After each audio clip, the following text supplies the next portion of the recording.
How to remove Threads badge on Instagram profile. So all you have to do is to go here directly to your Instagram application, right? Now it will lead you to your home page here. Now on the bottom part, you will see 5 different options there. Tap on your profile icon here and it will lead you to your profile page. Now here on your profile page, under your name there, you will see the thread icon there. Now if you tap on that, actually you can tap on view threads profile. So you will be led to your threads here. Now let's go back.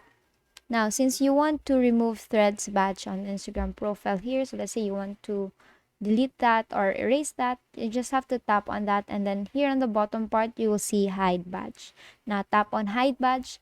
Now, before you want to hide your badge, I just want to let you know that you can't add it back to your profile once you remove it.